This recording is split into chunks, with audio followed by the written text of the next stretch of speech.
PSG Fan TV, bonsoir à tous, bonsoir à toi Yang pour cette première au parc. Bonsoir à toi Byron. On va commencer par parler du Petit Prince qui a prolongé son contrat là l'été dernier, en juin. Il n'a pas célébré son but. Il y a eu une offrande qui lui a été donnée pour son premier péno de la saison. Quelle est ta lecture sur tout ça ? Sur le match de Kylian Mbappé ? Sur le match de Kylian Mbappé, un peu l'attitude. J'ai trouvé qu'il était pas tellement content. En tout cas, voilà, on ne sait pas, on n'a pas les dessous. Mais je te pose la question. On va essayer d'analyser ça très clairement et de manière assez objective. Il a beaucoup proposé ce soir, il a quand même eu beaucoup de déchets. Tu l'as dit, il a loupé ce premier penalty qui aurait pu vraiment mettre Paris vraiment sur les bons rails. Bon, après on s'est mis sur les bons rails puisqu'on en a mis 5, dont un refusé. Mais ouais, beaucoup de déchets. Je l'ai trouvé au niveau de l'attitude corporelle, j'ai trouvé un peu boudeur ce soir. Un peu boudeur, un peu mal luné. Kylian, qu'est-ce qui se passe? C'était la première à domicile, normalement tu as prolongé jusqu'en 2025. C'était le grand feuilleton des 6-8 derniers mois. Sois zen, apaise ton cœur. Voilà, et on a besoin de bonnes ondes. C'est pas le moment, tu sais comment la presse sportive française notamment est, comment elle aime récupérer, comment elle aime fouiller, etc. Ne leur donne pas de quoi alimenter des choses mauvaises autour du club. Les choses se passent très bien actuellement. Christophe Galtier, depuis qu'il est arrivé, ça roule. Ça roule. Ce soir, on a pris du plaisir pour la première à la maison. Donc moi, Mbappé, je comprends pas trop pourquoi, notamment avant que la mi-temps soit sifflée sur une action où Vitinha ne le lance pas en profondeur. Je comprends pas pourquoi il arrête sa course, je comprends pas pourquoi il boude, je comprends pas pourquoi il fait un caca nerveux à 23 ans. Enfin, ça n'a pas lieu d'être. Notamment la concurrence avec les deux autres, et les statistiques. Peut-être la concurrence, peut-être une forte envie de montrer, parce qu'il y a eu un grand débat, est-ce qu'il va être capable de s'incorporer dans ce trio offensif, puisque Messi et Neymar, ça carburait à mort avant qu'ils reviennent. Donc peut-être c'était une forte envie de montrer qu'il était capable de répondre présent. Le fait de louper le penalty juste avant, peut-être ça l'a irrité aussi. Mais même si Sarabia, voilà, c'est un autre profil. C'est plus un serviteur que Mbappé qui veut jouer les premiers rôles. Exactement, mais quand tu as un Christophe Galtier qui, quand il reprend le club, te dit que c'est le groupe au-dessus de tout, ce genre d'attitude, pour moi, ça passe pas. Notamment pour la première à domicile, donc c'est un peu dommage.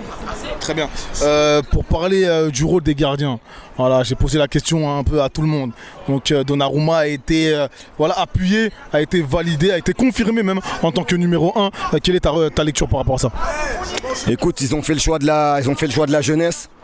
Au profit de la forte expérience. Je dis pas que Donnarumma n'en a pas, loin de là, il a de l'expérience quand même. Quand tu joues à 16 ans devant la Curva Sud Milano, c'est que tu as de l'expérience. Donc ils ont fait le choix de la jeunesse au profit de la forte expérience. Navas risque de partir.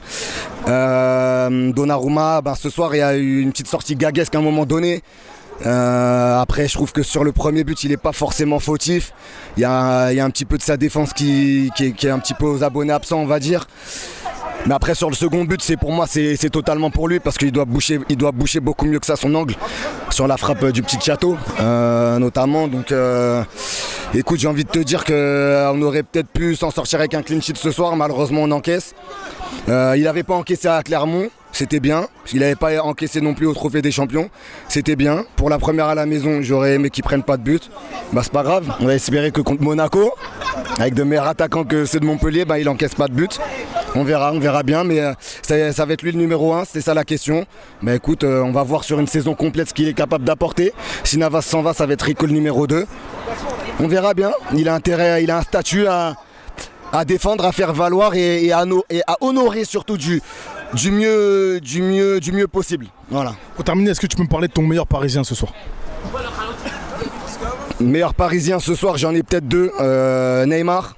Un joueur qui m'a fortement agacé en fin de saison dernière. Je pense que ça devait se savoir. Et puis surtout Nuno Mendes qui il a tout fait ce soir au fils de Bill Chateau, parce que Enzo Chateau c'est son fils, donc il lui a tout fait, inter, exter, accélération, décélération et allez que je repars. Donc Nuno Mendes, franchement ce soir c'était grandiose. Et ouais, pour moi c'est les deux Parisiens qui ressortent. Après je suis content que Sanchez ait pu marquer. Ça prouve que Wijnaldum il a bien nettoyé le numéro 18. Donc voilà, ça veut dire que le travail il a été bien fait de la part de Jorginho. Et en parlant de Jorginho, un joueur qui est parti de chez nous, il y a des joueurs que j'aimerais voir vraiment partir de ce club dans la prochaine quinzaine. Les noms, on les connaît. Icardi, Kurzawa, Rafinha, je sais pas à quoi tu joues, frérot, faut te trouver un club, tu t'arranges comme tu veux, frérot, mais moi je t'aimais beaucoup. Pochettino il t'a coupé l'herbe sous le pied, mais là c'est le moment de t'en aller, frérot. Galtier va pas te faire jouer. Le petit Michu, avec tout le respect que je te dois, arrête de faire la resta, redescends sur terre, n'aie pas le syndrome de Rabiot. Arrête de croire déjà arrivé, tu n'es pas au firmament, tu n'es qu'au début de ta carrière. Fais pas le fou, il y a un entretien Campos, tu l'honores. Tu vas pas sécher l'entretien, on a besoin de bonnes ondes dans ce club. L'affront des ultras, la grève, c'est encore récent. Faut pas que les gens aient la mémoire courte. Donc moi, par exemple ce soir, j'aurais aimé qu'ils viennent tous ensemble, parce qu'on a dit le groupe c'est au-dessus de tout. J'aurais aimé que ce soir, ils viennent saluer le CUP, tous, Neymar, Messi, tous, et qu'on sort. Encore une fois, c'est toujours une flopée de joueurs. Donc, et il y en a peut-être un, pareil, que j'ai pas oublié. Kurzawa, je t'ai pas oublié, faut que tu dégages. Draxler, je t'ai pas oublié, faut que tu dégages. Trouve-toi un club. Gana Gueye, faut que tu trouves un club, faut que tu dégages. Je sais pourquoi t'es comme ça, avec le club. Flocage LGBT, on t'a pas assez défendu. Je le conçois. Je n'accepte pas que le club ne t'ait pas assez soutenu là-dessus. T'inquiète pas, il n'y a pas de souci. Mais je pense qu'il faut que tu t'en ailles. Je pense que là, tu arrives sur tes 32 balais. Je pense qu'il est temps que, voilà, le pari de la jeunesse. On veut des gens frais, des gens qui ont faim, des gens qui ont la niaque et qui ne se contentent pas de montrer que sur un match PSG Madrid, après plus rien. On veut des gens qui soient tout le temps là pour nous. Donc on sait que tu as le cœur rouge et bleu, Gana, tu la montres à maintes et maintes reprises, mais il faut que tu t'en ailles. Je t'aime beaucoup, mais il faut que tu t'en ailles. Et le dernier, c'est le boss du cartel. C'était le boss du cartel, parce qu'il ne le sera plus bientôt. Et on pensait pas que c'était lui. Mais la suite, tous les épisodes nous ont montré que c'était lui. Attends, elle est où la photo? Mon ami, tu vas pas trop te faire prier.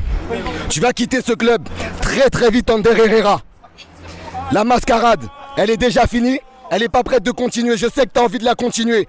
T'as entendu, tu vas jouer contre Ziad Rancy, tu vas jouer contre Aubervilliers, tu vas jouer contre Viry, Châtillon, j'en passe et des meilleurs en N3. T'as eu peur, t'as demandé à partir, on entend avec Athletic Bilbao maintenant. Le problème c'est quoi? C'est que tu demandes à ce qu'on paye au moins une de tes 2 prochaines années de contrat qui te reste ici. Tu n'es qu'un voleur, tu n'es qu'un gangster. Je vous promets, travail, professionnalisme et passion. C'est ça que tu nous avais promis quand t'es arrivé. T'es un sacré imposteur et je t'ai démasqué au fil des mois. Le BDB, tes endroits fétiches, où tu avais l'habitude de traîner, c'est terminé. La mascarade est finie, Ander. Tu t'entraînes l'après-midi et après tu vas prendre des caipis, place de l'Étoile. Tu fais le fou avec nous? Tu nous prends pour des cons? Soi-disant, tu vis bien la situation. On sait tous que tu la vis mal. Dégage de ce club. Dégage de ce club et très très vite. Je t'ai démasqué. Icardi, c'est bien de lui tomber dessus. C'est un floco. Kurzawa, c'est bien de lui tomber dessus. C'est un floco. Mais Herrera, pour moi, c'était lui le boss du cartel. Et on l'a cramé.